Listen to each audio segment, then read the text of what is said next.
stuff mostly from Amazon, Walmart, places like that. Mulberries. So I have this big old mulberry tree. Right here, this is the mulberry tree. I got really lucky. I just bought this property a month ago, and it's harvest season for mulberries. Now, I haven't really had mulberries in much of my life, but I want to try things, I want to start things. So this is my journey. So today, we're learning how to do stuff with mulberries. Particularly, I'm going to learn how to harvest. So I saw one YouTuber do this. They put down a tarp on the ground, and they used a rake or something to grab onto the bush. I got this little hooky thing. It's extendable, so hopefully this will let me grab onto the branches and pull it a little bit and shake it. But you let the mulberries fall down, and then you harvest, or you pick them up. I got a basket and everything like that. So I'm already have this house for a month, and I'm already able to harvest things. My road to a farm is really doing great. That's all I gotta say. So here we go. We're going to attempt this. There's a lot of these mulberries. They're black. They're ready to go. So let's see if I can get some knocked off.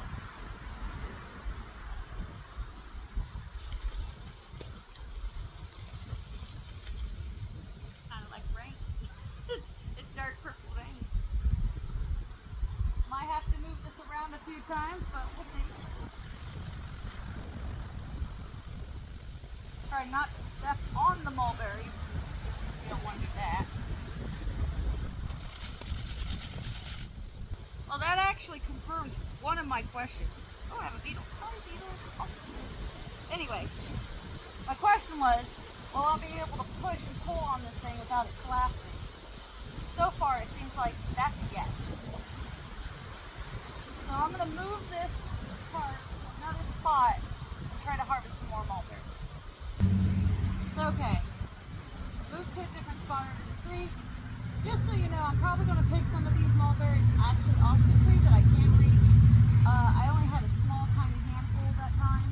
So, this is a big limb. I can get to better. A lot of the mulberries over there, so I'm trying to figure out how's the best way to go about this. I might have to tip this over, but I have a tree trunk in the way. So, there is another tree that I can also harvest from. So we'll probably harvest from there as well. But one of the things I can tell you right now,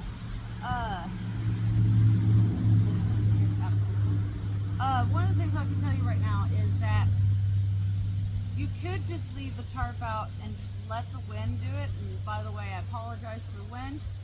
I will be putting closed captions, I'm sure. But let the wind do the job if you need to. They'll fall on their own. Put a couple tarps out or whatever. I just don't want to do it because I don't want to kill the grass for long periods of time.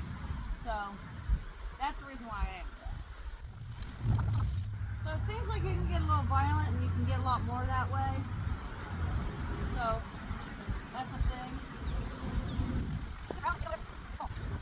Now you could also pick them off the ground as well, but I have ants so bad around here. It looks like, well, I have a lot of critters. I have critters that poop and stuff right here. Apparently there's deer that comes this way. So that's the reason why I'm kind of not wanting them on the ground. We'll still have to clean them. I'm going to clean them no matter what, because, yeah. You should always clean your fruits and vegetables when you, or anything you get from your garden anyway. So let's see.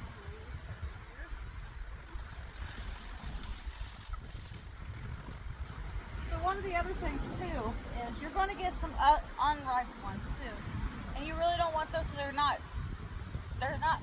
extra tart is what I'm understanding, so they're not really that good to be getting those. So I'm going to move this a little bit more, hopefully underneath the tree a bit better, and I'm going to shake the part that I feel like has a lot. So I'll get back to you.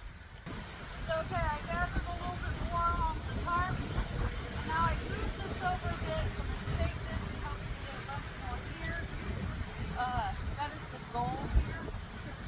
Now I may actually leave this out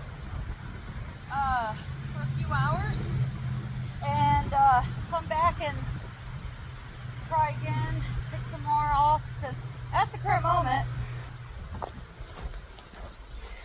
a whole lot of little mulberries. You barely can see. I'll show you better when I get these here too. It's about 2 handfuls. My first goal is I want to make mulberry syrup. I've never made syrup, so I want to make syrup. So let's see what we can get.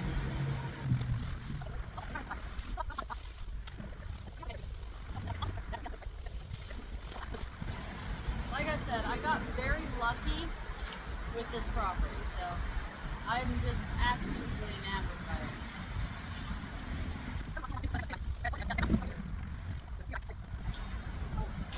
Nope, I popped that off. Now, admittedly, bought this from Amazon, so it's not meant for what I'm doing. There we go. Easy fix. Oh. It's dead. Darn. Might have to use the rake method. Darn. Well, it's worth a try. So we're getting it.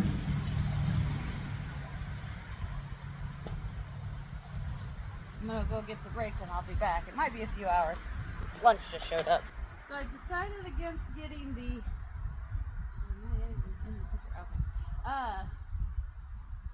rake. All I'm gonna do is this. Because to be honest, I had my husband shake some of this, so I got a bunch already. But yeah, he shook the branch because he can reach it and I can't. But I feel like this is another handful I got here. I did pick some more, and I might pick some more as well. But my goal is just to simply get as much as I can.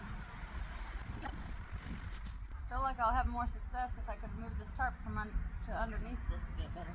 I think that's what I'm going to do. So I'm going to move this tarp again, pick up all the berries and move it again. Because there's a bunch of berries right here. And even though this comes down, I'm going to clip these sticks a bit. Because a lot of it's dead, I think, from deer eating them a lot.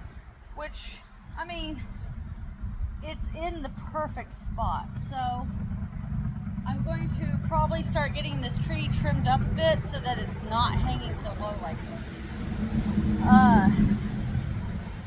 Though it does make getting the mulberries easier, admittedly, but yeah. So I'm gonna move this, I'm gonna clean it up and move it. Oh, hello, little cricket. Hi. Hit. There you go. Had a little cricket friend there.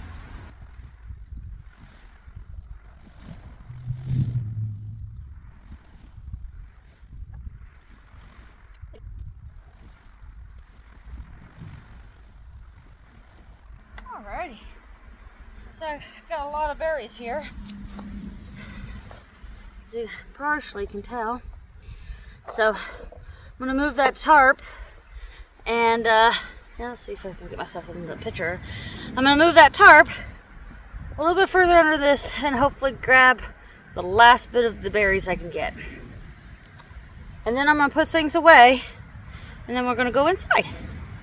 So I'll show you when I get inside.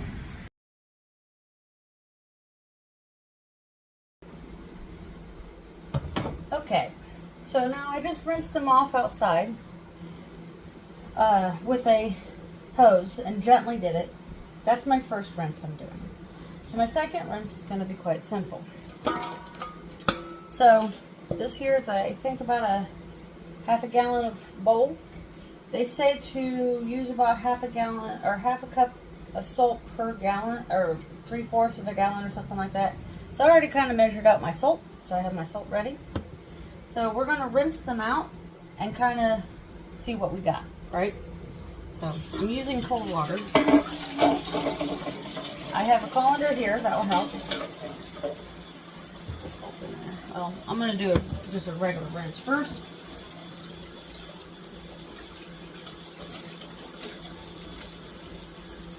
There we go. Rinse out my basket thing. I just got this basket today too.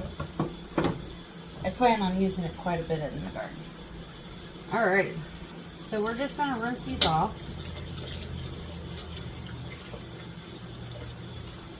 I don't have a whole lot. So I'm doing an initial rinse to get anything out of there.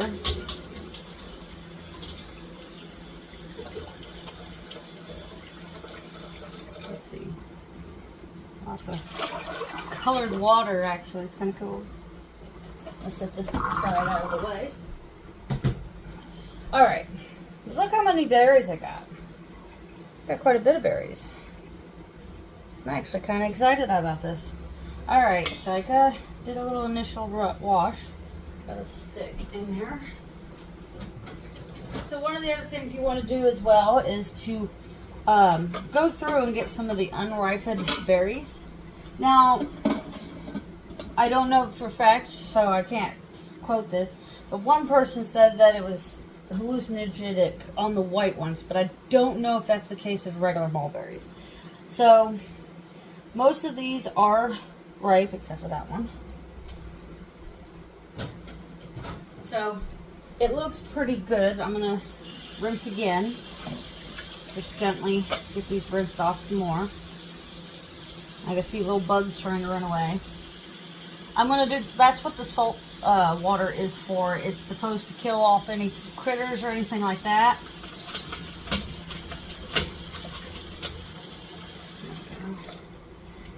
So I'm just kind of shaking them, getting all the stuff loose.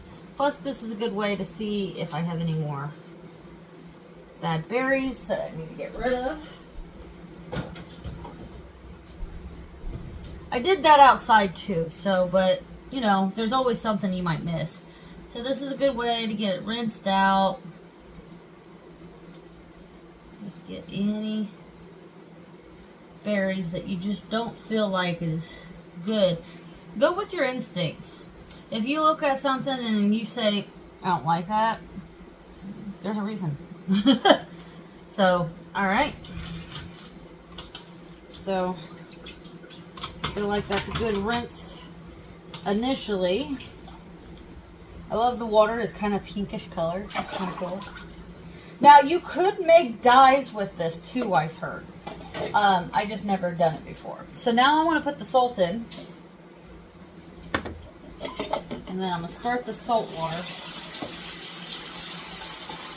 Stirring it up in there. And you want to make this, them soak for about 3 minutes. You don't want to soak them for too long. Because mulberries are actually water soluble. They do take a lot of water in. So I'm going to make sure the salt, oops, there we go. So now we'll put that in there. And this is, oh, that was kind of cool actually. So by doing that, putting that salt in there, it made the berries float. The berries were floating half and half, so to speak. There were buoyant in there, but not floaty. But because of the salt content, it worked really, really well. So I got these in here. I'm going to let them sit for about 3 minutes, and I'll come back to you. Okay, so now the berries have set for 3 minutes. We can now rinse them off again. This should kill any buggies and things like that. Now, I wanted to do a vinegar wash as well, so that's what I'm going to do next. So just a heads up. That takes, they say about 2 cups per gallon, so I'm going to do a cup of vinegar with the water. So I'll just pull this out. Get all that out of there. Get all the nasties out of there. I'm going to rinse the salt off too.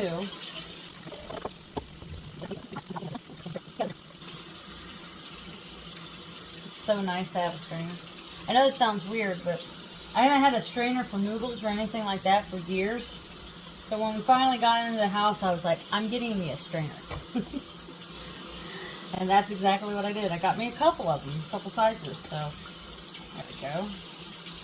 That's nice and clean. So now what I'm going to do next is stop trying to lose the berries. I called that berry run. I swear I did. I'm just going to scoop them out. This is also a good way to get the grass and stuff, because apparently there's still some stuff in there. So scoop them out and put them in. Just a little bit at a time. This is also another way to inspect your berries to make sure everything looks good. I'm so excited. Now, I sound like a professional, I swear. This is my first time doing this. So, I'm doing it just like you are. I'm going on YouTube and doing the research. So,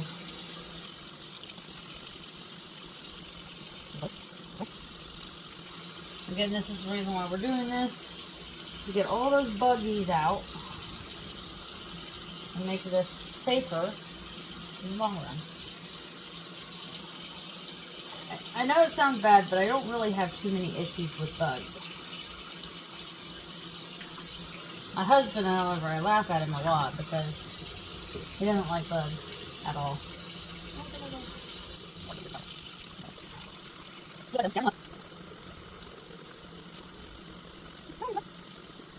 I love this sink, by the way. This is a sink that you find in the 50s, but they had a lot. Love it. Alright, so now we have cleaned the bugs out of there and got the salt off of them. Now the next part is we're going to do the vinegar. And get a vinegar bath in there. So give me these seconds. Where's my vinegar?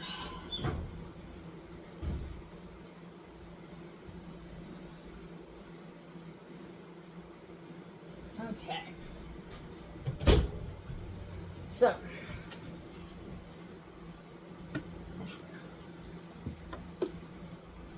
vinegar is really good to have. Cleaning tip for a lot of things. I have a septic tank, so I'm scared to use any chemicals. So I went with the natural ways.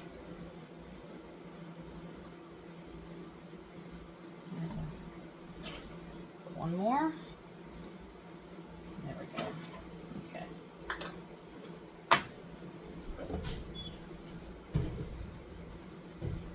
Alright. We'll put this back in there.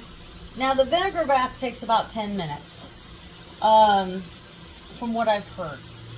This will help. So the salt helps kill critters. One second. Okay, but vinegar is a good step to have as well, I feel. The salt does a really good job killing any bugs or parasites of any kind for the most part, keeping them down to prevent them from surviving. Obviously, salt kills a lot of critters. Plus, they're drowning in it, so you can't survive in the salt. That's why we did it for 3 minutes. However, now we're doing a vinegar bath.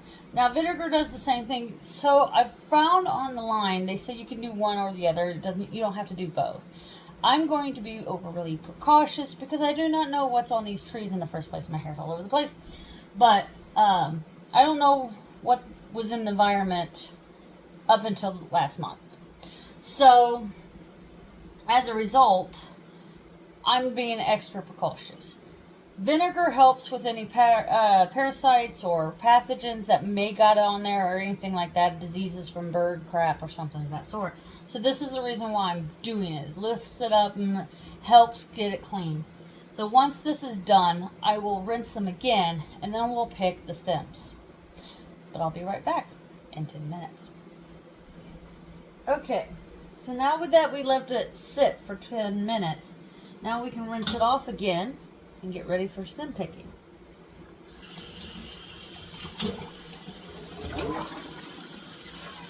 Now I've heard that you can also, like I said, this can be used as a dye. I want to do that one day, but today I'm going to do this. So we're going to rinse these off a couple times in here to get the vinegar off. And then I got me a paper plate to put the stems on. And then we're just going to destem them. Now, I have some gloves as well. I recommend this unless you want to be dyed. Because I've already got speckles of blue and purple all over my hands. Which I like purple, don't get me wrong. But, just one of those things. Alright.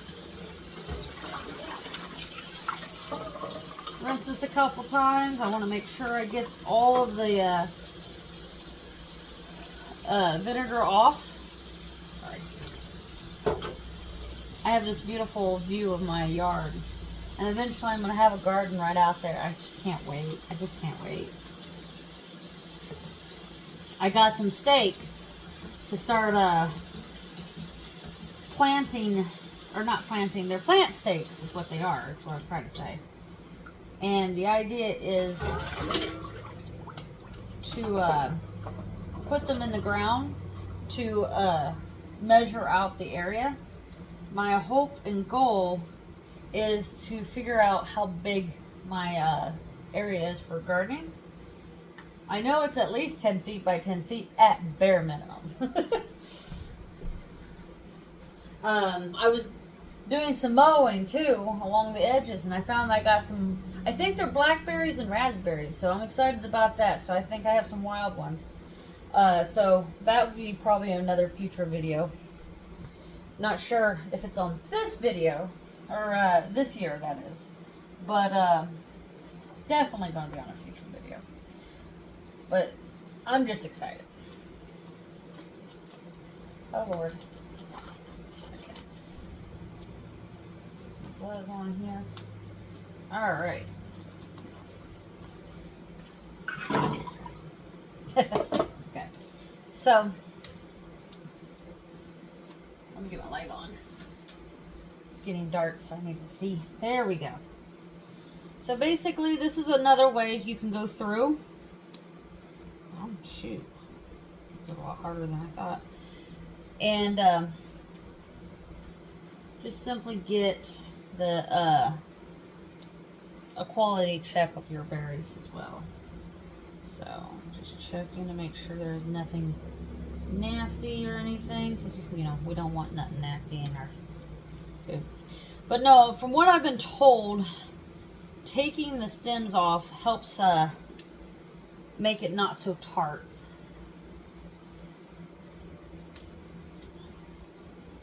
So we'll do this. I'll probably have it fast forward.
All right.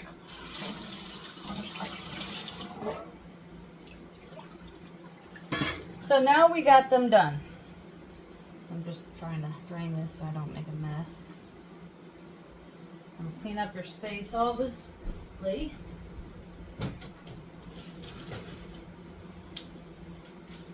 All right. So now we have them done. Now I forgot that I was supposed to let them dry, so that's my fault. However, I think they're still okay. I did forget to let them air dry, because you're supposed to let them air dry for a little while. But this is what I have there, and I got this nice dark liquid in there. So next we're going to make syrup. Now, as now, they can be used for anything. You can do jams, you can make syrup like I'm about to do, you can jelly, you could just eat these straight now. So this is the part where harvesting is usually done and prep. And now it's time to make them into something else. So I'll see you in the next part.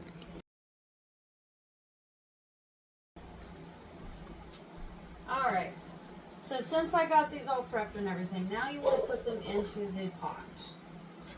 Or at least this is how I've been watching videos. Now they recommend you to put some water in there, so let me grab my measuring cup because we're going to need this for later as well. Let's see, we're going to go with the lowest one. It might take a few cups or whatever, but we're just turning the heat on. Let me do that real quick.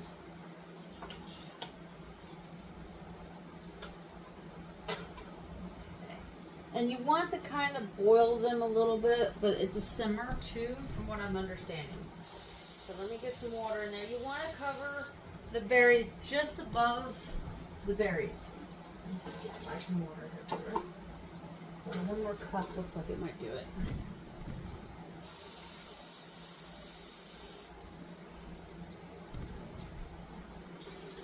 There we go. You're going to get some floaters naturally. But basically what you want to do is you want to start heating this up. And then you're going to mash this down from what I understand. A lot of them say you can use a spoon, but I'm going to use a potato masher. Some berries may be whole. That's okay as well from what I'm understanding. Like I said, this is my first time ever, so this is brand new to me. So you want to make sure they're simmering when you get there. And you just kind of want to smash them a little bit. Because what you're doing is you're turning it into pulp, so you can get all that liquid out of them, the juices. So some say that you want to stick with it, just keep mashing, add some water accordingly. But either way it works. So let's bring up the heat.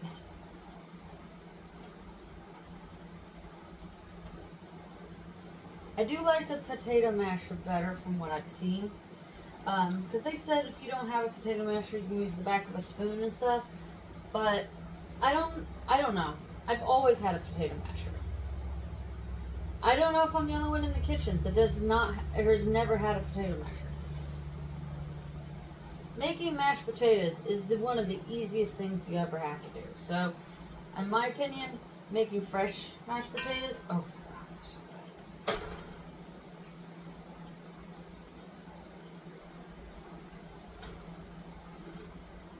so I'm not like really pushing this all the way down to the bottom of the pan because this is a non-stick pan. It's probably best to do this with a stainless steel pan.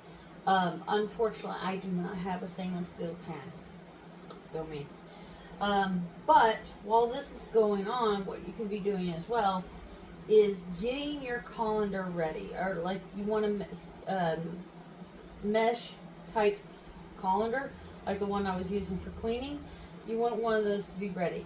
You also want to put some cheesecloth. The way I'm doing this, there was like 2 layers, so I'll have that set up as well. Okay, so I smashed them a bit as well. You want to bring them to a boil. Once they get to a boil, you want to give them a few minutes or a few seconds. I think they said 20 to 30 seconds of that boiling process to go before you want to take them off the heat. And it's just starting to boil now.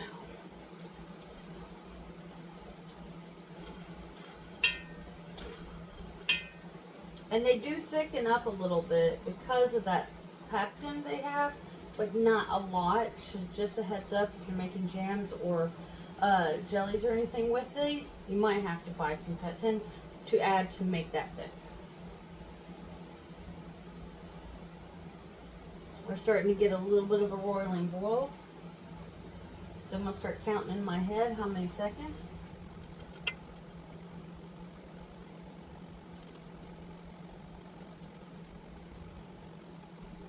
Alright, so we're going to take them off the heat. And now we're going to transfer them to the wire mesh and cheesecloth that I have. It's 2 layers of cheesecloth, so we're going to move them over there. So, as you can see, I have my cheesecloth, wire mesh, and a mixing bowl to put this in. So, I'm going to grab it. And be careful, it could be still very hot, so do not burn yourself. It'd be nice if you don't. I have to use my... So you're supposed to slowly put this in there, not splash it like I'm doing. There we go.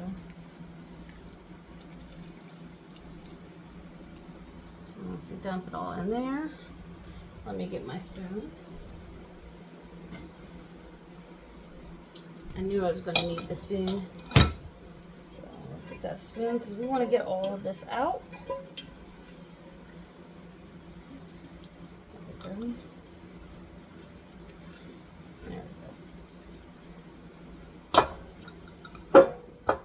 So now you want to kind of squish this around in here. If you have one that does a better job of lifting this out of the juice, that will be great. I'm still learning this stuff. I didn't know how much juice was going to be needed in this. So, yeah. They say that you want to strain this for a few hours. So you want to come over here and kind of squish this some more and get it done.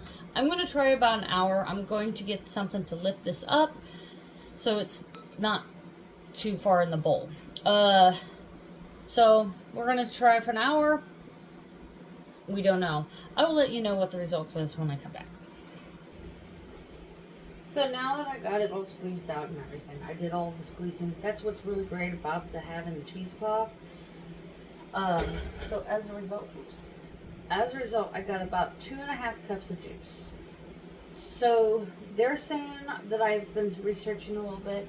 For every cup, you should put a cup of sugar. So I had 2.5 cups of juice. I'm going to put 2.5 cups of sugar.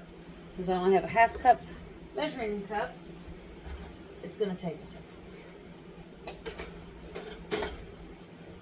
And I know I have 2 containers. I had one plus some, and I just gotta making sure this is sugar. Yep, okay. Again. So.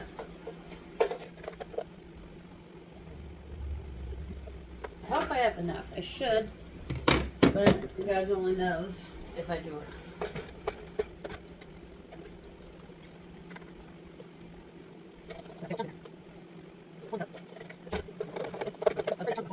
You shouldn't measure over the pot, but a little extra sugar isn't going to kill somebody. So there's 1.5. There we go. So.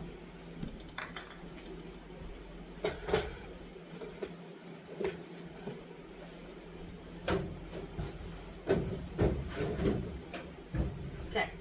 So now we have it to simmer. But basically, you're just going to stir this until it gets thick. This can take a while. But basically, you're just stirring until it gets a nice, super thick, dissolves all the sugar. And then it gets that thickness you want. Because like right now, it's still juice. It's just really sugary juice now. Oh, but this mulberry juice smells so good. It reminds me of wine for some reason. And though most wines are grape, so that's kind of funny. It looks so pretty too. This is like my very first time, so I'm actually excited about this.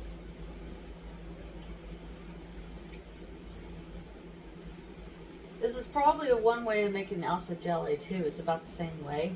Except for I think they cook it down a little bit more. I'm not sure. And they would probably add yeah, that word. I don't speak English. Alright, so that means the sugar has been dissolved.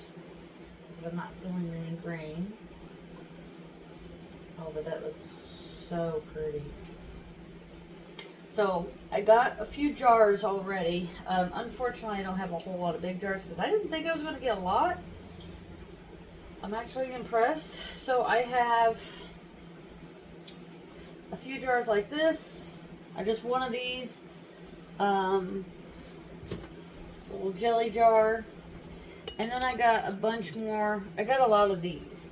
And so I sterilized them while I was waiting. I got 4 of the small ones. That should be enough for what I have, if I need that many. But my goal is hopefully using the big mason jar and the other kind of bigger jar. We'll see. This is my road to canning because I have never canned before.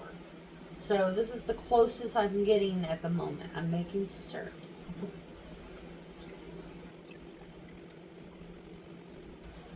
Oh, I have it on medium heat to medium high because I'm trying to bring it up to a boil. I didn't mention that. So you want to boil it down to the thickness you want. But I'm going to just constantly stir until it.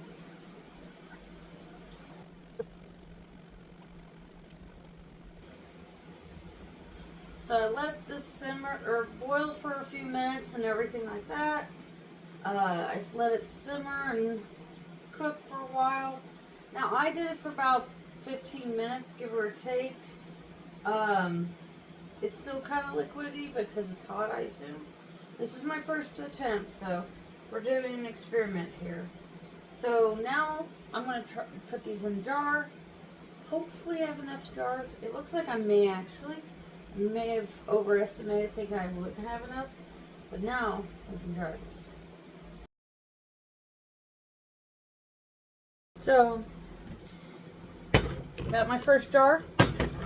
Got a lid for, or the funnel for it. Let's start pouring. Now be careful because this will be hot naturally. Let's see if I can do this without making a mess.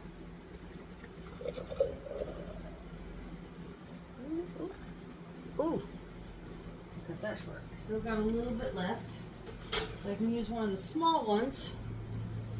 Ain't that pretty? That is so pretty. Should have just enough to fill one of these tiny ones. We're not a big syrup eater in our family anyway, so maybe not. I might have to do this again. So I might be able to give some of these samples of sorts to other people.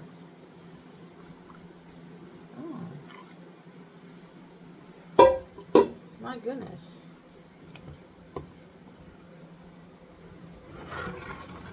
I'm going to see if I can put a little bit more in this one because I just got like a teaspoon or so. There we go.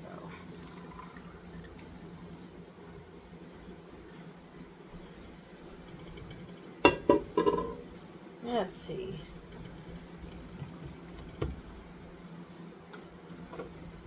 And now we can put lids on these.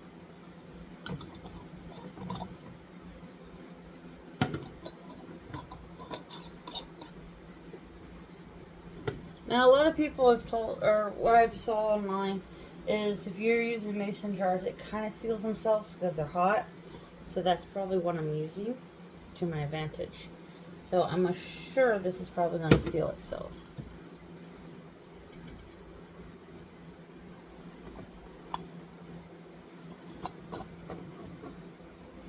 Ooh, it is hot. Careful not to burn yourself. There we go. And the last one, I'm using this lid for it because this one here is going to be our personal one. It's the one I'm going to be trying to taste and pour syrup out of. So I got this new lid. It's like a little top lid thing. Snaps right off. So I'll put that one on this one. But just beforehand, I'm going to show you what it looks like. So that's what I got. And it's kind of a little bubbly. That's how they say it's pretty decent. So I think I did pretty good. Only time will tell. So, I'm going to put this on there. Now, like I said, it's still very, very hot, so I might have to use my towel to prevent myself from burning. Make sure I turn my heat off. Oh, Lord. Okay. So I can get a grip on this and turn this. There we go.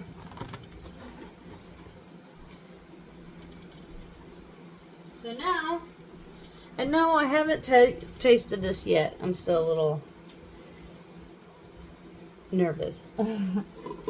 So I'm going to let this cool though, because I want to see how it works. I'm actually excited. So we're going to try, let it cool down for a little while. I'm going to pour a little bit into a spoon or something like that, and then see how it tastes.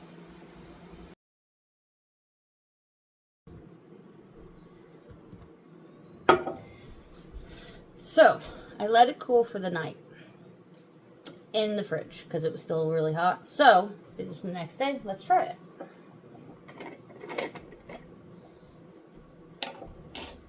Ooh, it's nice and thick. Not too thick. So, it's a little on the thin side. But, oh wow. Look at that, how that coats. This would be great for a lot of things, so we're going to taste this and see how this tastes.